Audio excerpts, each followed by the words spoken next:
Yes. Nga bulijjo, Daffy as photography, Daffy as podcast, Daffy events for Varsity Spawn the lens was on the camera as usual. Tuyingideo with another episode. A podcast yaffe, Seat of the Genius. But this time around, tuyina omukyala ow'enjawulo mundaba nkutte buno obutabo. Omukyala ono leero gwe tuyina mukyala muwandiisi wa butabo, motivation speaker, author, ate era counselor. Mukyala Joy Liz Namusoke gwe tuyina. Tugenda kuba twogera ku nsonga ez'enjawulo. Abavubuka, abafumbo, with the time tugenda kwogera ku bintu bingi just wakatandika butandisi. Naye obutabo bw'alina ekituufu bwo bunnyumidde nnyo. Alina kano bakayita Oracle of Wisdom, a masterpiece of wise counsel on numerous life queries. This is a nice book. I know mujja kuba mubunoonyaako. Kano bagambye bagenda kampa. A comforter when someone close to you dies. Mukama wange nsanyusa okulaba. How are you? I'm good. How are you doing? I'm very fine. Banaye nange neesiimye okunkyazako wano. Afa abeesiimye okulaba nga otuwadde akadde. So abantu baffe, omanyi abantu baffe kuno bagala nnyo olulimi Oluganda, but this time around tugenda gezaako okulaba nga tumikisingamuko, because our guest today wayogera Oluzungu ate kintu akijjayo bulungi, and I'll be so happy to hear from you and also learn from you. Yes. I've introduced you, but at least you can have another take and introduce yourself again. Okay. Yes. Thank you very much. Daffy, njaga okwebaza olw'emirimu gy'okolera eggwanga. Mu butuufu otukoze bulungi. Mu bifaananyi bino, mu vidiyo zino, okusanga omuntu omuvubuka alinga ggwe akola ebintu nga bino. Kyewuunyisa. Olina omutima ogwagala abantu, okola ebitukyusa, ebitugasa, naddala bwe tweyongera okutunuulira podcasts zo mu butuufu. Mukama akuwe ky'osinga okwagala. Amen. Eri yonna abatulaba. Erinnya nze Joy Liz Magembe. Ndi mukyala mufumbo kwe kuwulira eri Magembe. Wow. Okunyanjula nga bwe bayogedde, I'm a counselor and I'm an author. Sincerely, I've written a number of books and you can look for them at Uganda Bookshop. Byonna ebyo gyebiri. Eri eggwanga Katonda bawadde emikisa egy'enjawulo twagala obeebalizaako. Era ekitiibwa n'ettendo biddire Katonda. Kyokka ate eri abafunye obuzibu obw'enjawulo njagala okubasaasirako. Abafiiriddwa mu ngeri ez'enjawulo. Waliwo abafiiriddwa mu businesses. Kyokka ate waliwo abafiiriddwa nga bafiiriddwa bantu. Nalabyeko Honorable ono Nakimuli eyafudde.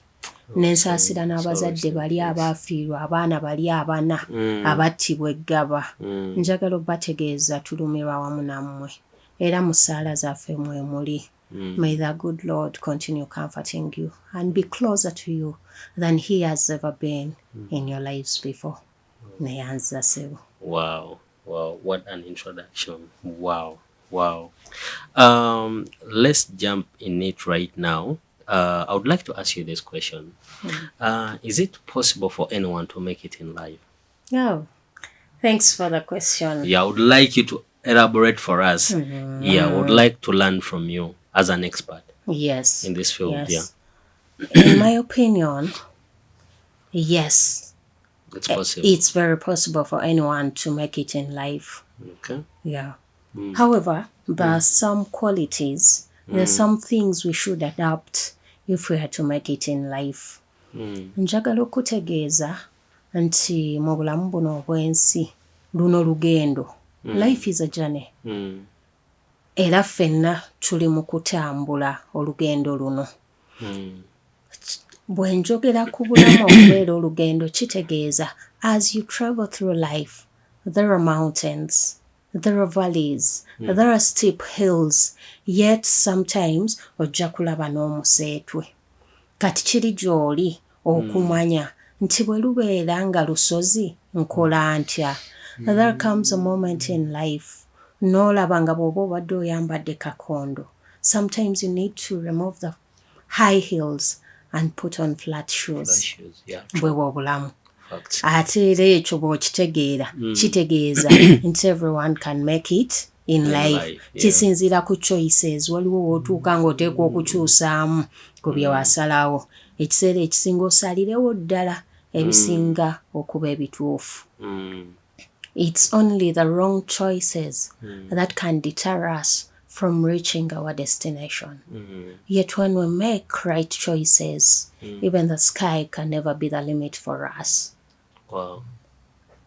Waliwo obulamu bw'oyinza obutambula n'olowooza nti okoze ensobi nnyingi. Oluusi n'otunula nga by'olaba bituufu n'ogamba nze yazaalibwa mu bankuseere nnyinza kikola ntya ng'eriyo abalina connections nga mu butuufu kye weebuuza kituufu ng'era okiraba kyekyo ng'olaba tolina kiddako mu bulamu. Naye ate njagala okutegeeza nti okuzaalibwa mukisa. Okuzaalibwa mu maka amaavu kisobola okubaawo, naye okusalawo gw'obeere mwavu ate ogwo musango. Kuba waliwo we tutuuka musango gwo nga mu bulamu weesalirawo. Blame game ku bantu abalala ng'eteekwa okukola ki? Okukoma otambuza obulamu bwo naawe okole ebibyo ebitali bya taata, ebitali bya maama. Kuba tulabyeko ku bantu abarisinze from scratch. Ate ne tulabako ne kubavudde mu maka amagagga ennyo nga sincerely kyewuunyisa. Ng'olaba omuntu ono kuba ayina entandikwa twandimwegombye ennyo yandikoze ebisingako obulungi. Naye ng'ebintu byonna atunda bitunde, ng'ebintu biweddewo nga naye talina kye yeekoledde ng'ate ye at least bamutakulira. Kyova olaba omulembe guno tugamba nnyo mu kifo ky'okutegekera obutegekeza abaana bateeketeeke. Abaana boyina okuteeka kateeka ne baba nga n'okusoma bwe banaasoma okusoma tekujja basala. Omuntu asoma okusoma ne kumusala.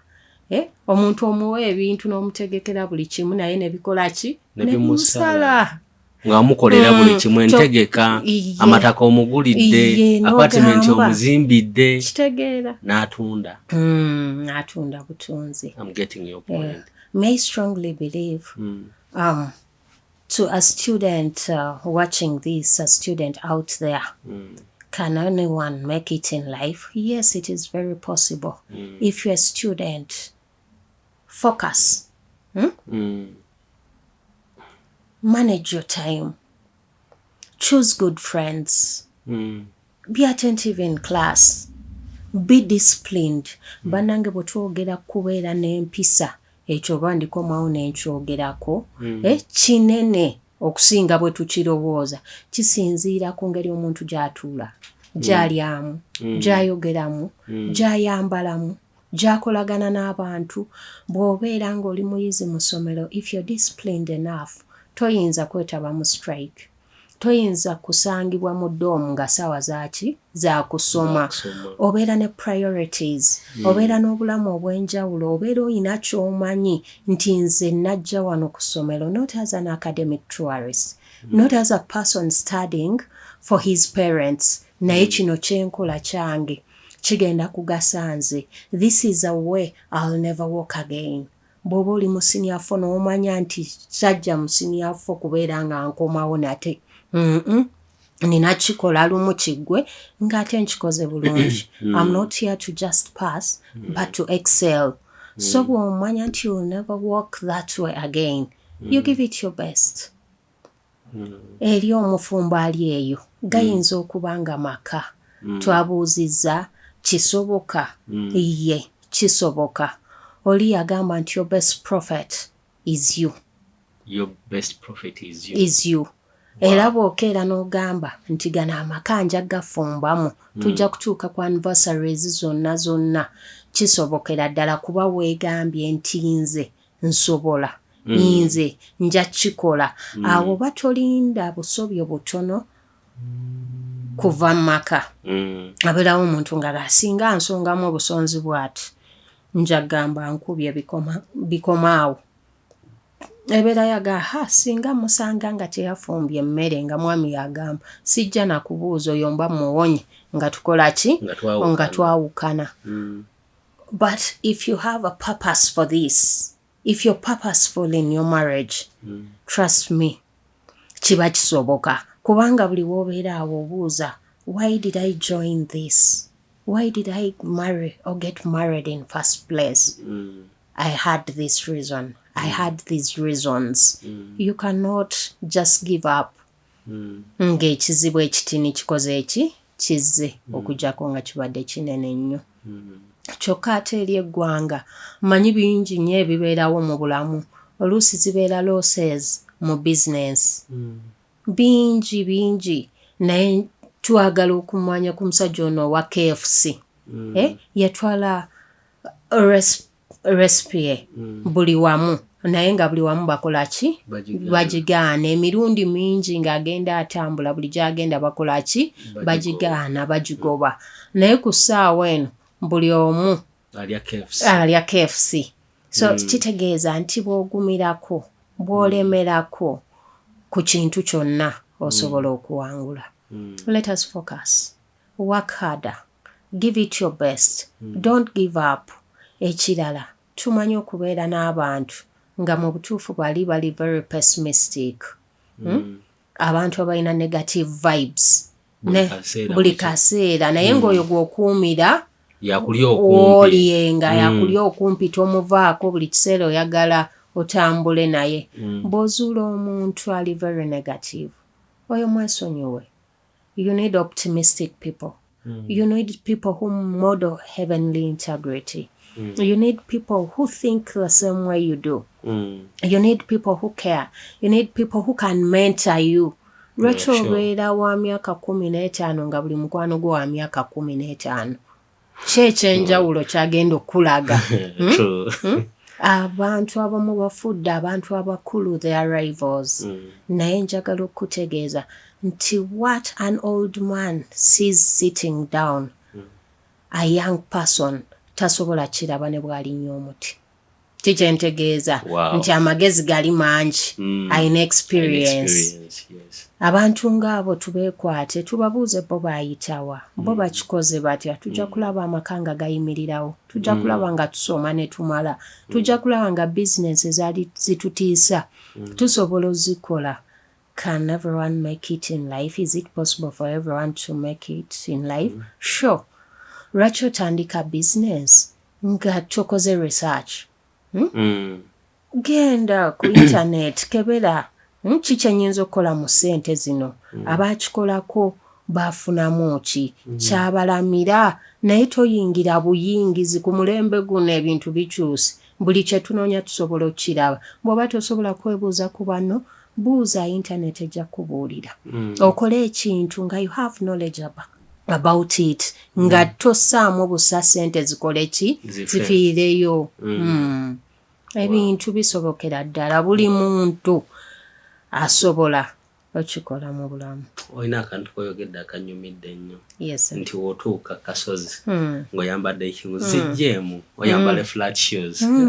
Bwe kiba nga kyekikuyisaawo lwaki oziremeramu osigalawo kasozi. Ekitegeeza abantu abamu batuuka mu bulamu nga balina character nga tesobola bayisa wantu naye ne basigala nayo.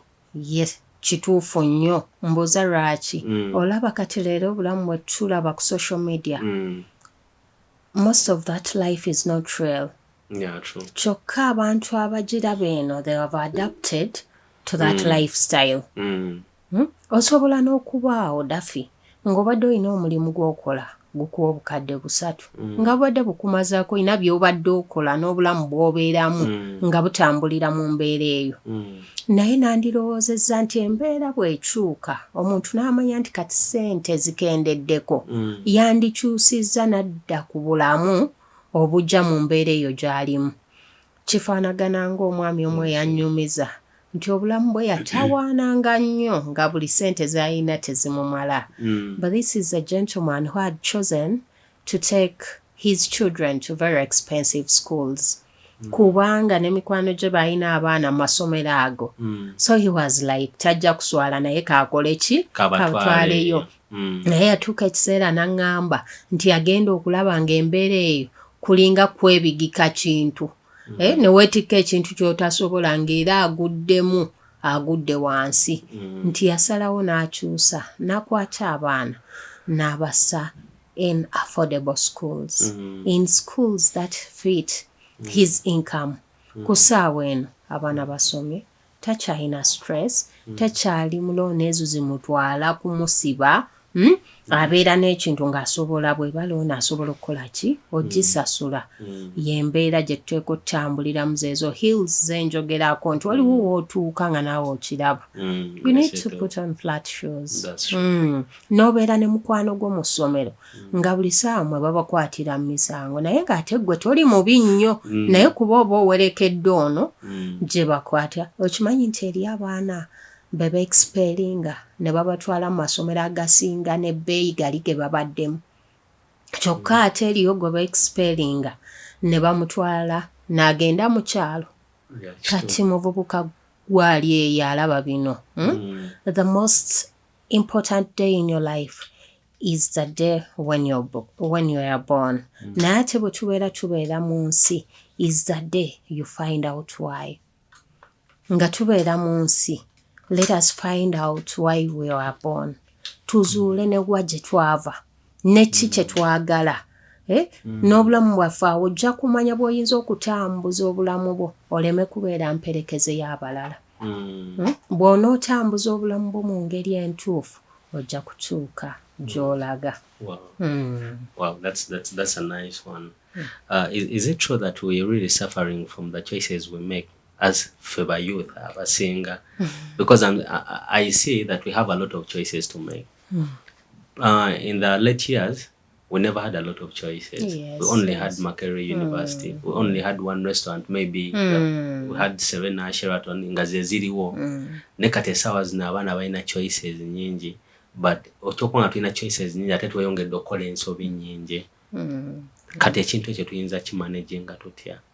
Ekyo njagala okutegeeza nti nga bw'obuuzizza nkikiririza ddala nti bitutuukako byonna bisinziira ku choices ze tukola.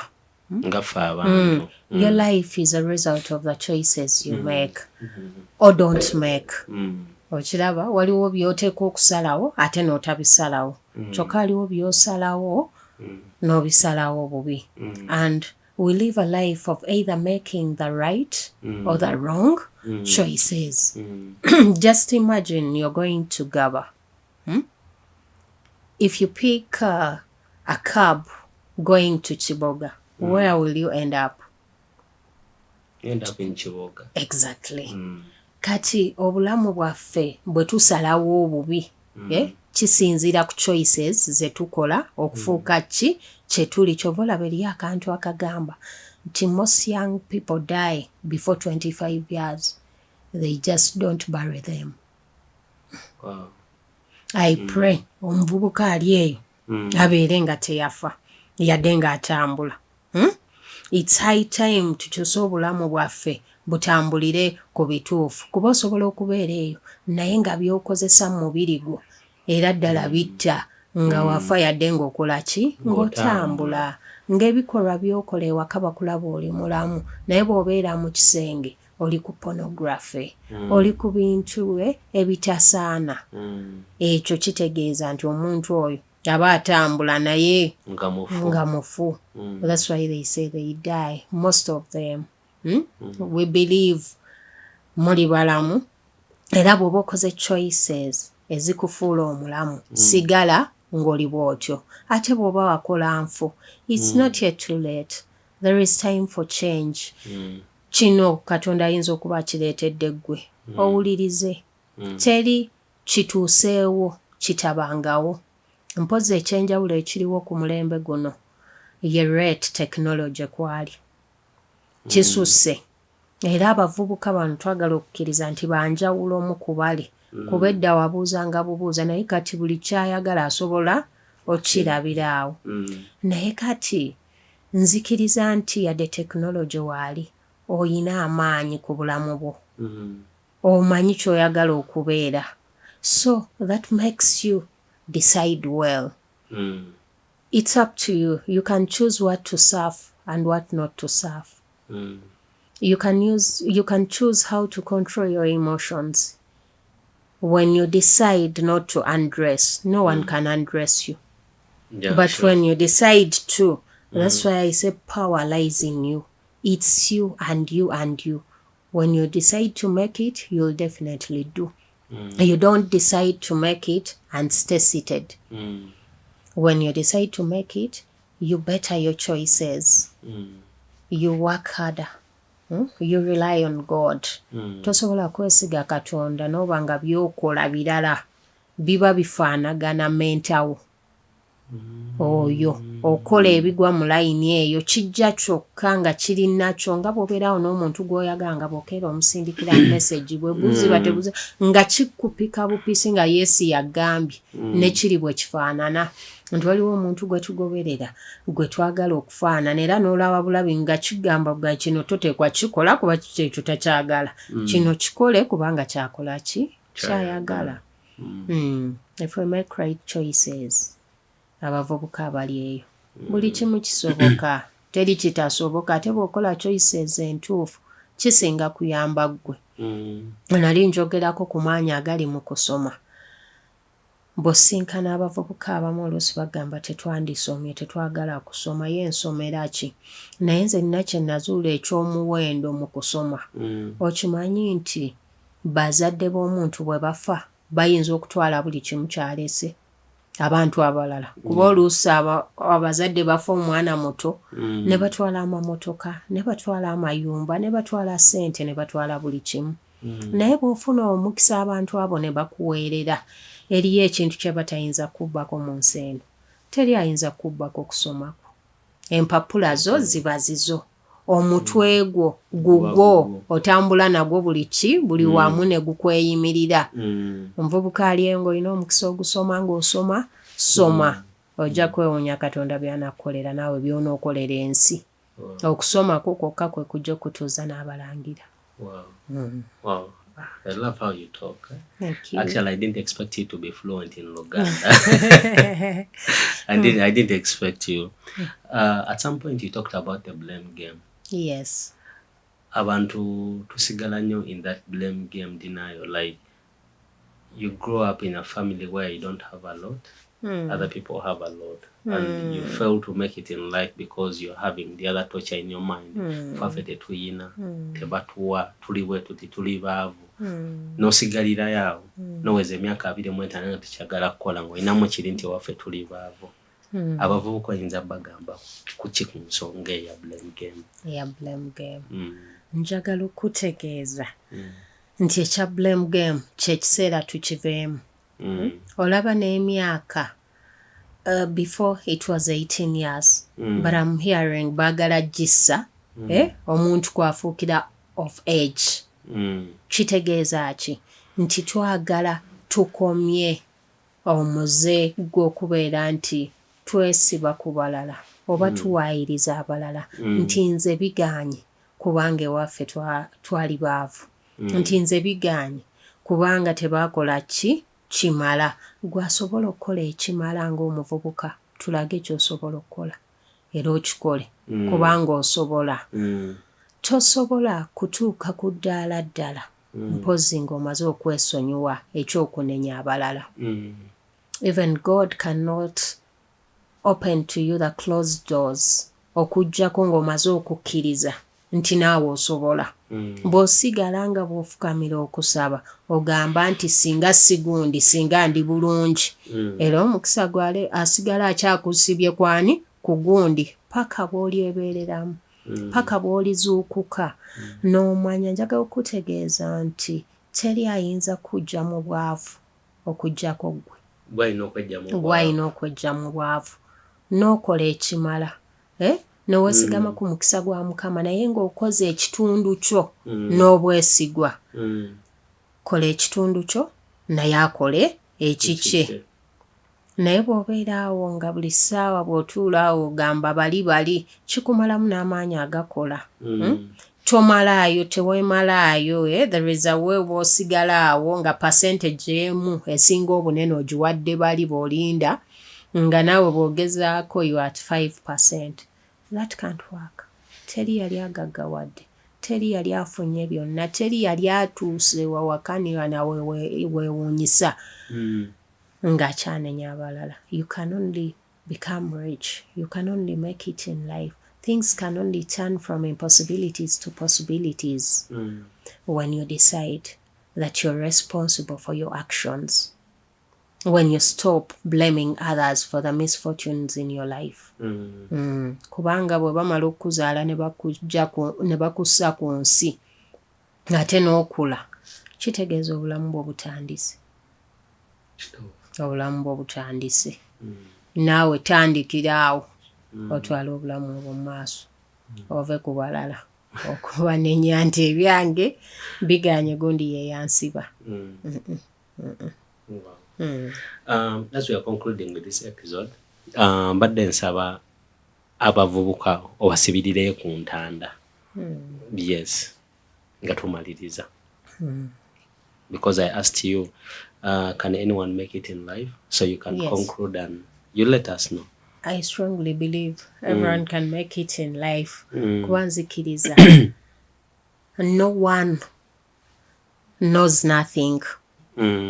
Yet everybody knows something. And everyone is excellent or talented in a certain field. Era gwe kyokola Daffy nze nyinza obutakikola bulungi nga gwe bw'okikola. Ogwo gwe mukisa ffenna gwe tufunye nti neeyasoma ennyo n'ataasoma buli omu alina ky'asobola okusinga ki munne. Lwakuba oluusi bwe tuleetamu okusoma kuno ate tuba abalalαμukko. Birina engeri gye bikyukamukko kuba oyiga bingi. To the youth out there, I want to tell you that never forget God. Mu byonna by'okola Katonda muyite, oba Katonda we God oba ye Allah musse mu bintu byo kubanga bw'abeeramu nekomera terikusiba. Bwe tumugoberera oyo tukola ebintu ebituufu. Twetaaga na kumala kusoma constitution. Obutuufu bujja buzzi. The next thing, do your part right. Ng'oli eyo kola ekitundu kyo mu butuufu bwakyo. Okikole n'obwesigwa. Kyonna ky'olina okukola at this given moment. If it is education, give it your best. If you're at somebody's place of work, do it with all your heart. Do it passionately. Bayinza obutasiima leero, but they will tell the difference when you're already gone. Wherever God has placed you, wherever you are, do things right. Give that your best. Ekirala, bw'oba obulamu bwo bubadde bwakyukamu ng'otawaanye ng'otandise okuva ku mulamu olowooza gwasinga ebizibu. Mubiwulidde wano. Abantu bonna batawaana. Ebizibu bibaawo. Naye bw'osalawo nti you're the first prophet of yourself. Bw'osalawo nti gwe ayinza okwejja mu kizibu ky'olimu. Olwana. Si kulwana naye omanya nti if I've not been a good time manager, then you change to being a good time manager. If you've not been respectful, you change and become a respectful person. If you've been making the wrong choices, you do the right choices. Please, even the sky cannot be your limit. Stay blessed. Wow. Yeah, mchala Joy mumuulidde, Joy Liz. Eri omwami bamuyitaane? Magembe. Joy Liz Magembe. Mukyala mufumbo. Mukyala mufumbo. Akatabaalo kana akatabo akalala bakayita the teenage constitution. Be the child you want your children to be. Wow. Kano ka mukwano. Say with me in love. Anakyota tukole 2026 so. So bananga omukyala mumuwulidde kitegeeza buli omu bulamu asobola okuwangula. Buli omu asobola okuwinenga ate era ffenna tusobola okubuyitamu nga tuli bulungi. I really appreciate for your time. Webale kujja. Ate era webale kusomesa gwanga. So wow. You can have a couple of questions written down in the comment section on YouTube, on TikTok, because we are going to have series of this podcast. Tugenda kuba tumuchaza because byamanyi bingi twakamutandikako tetunaweza even a half of 1% atenga yali kwa 100% with the knowledge she has. So tujja kuba tumweyongera mu another episode. Yes. If as photography, if as podcast, if even service respond the lens moves on the camera as usual, now do it every day. Peace and love.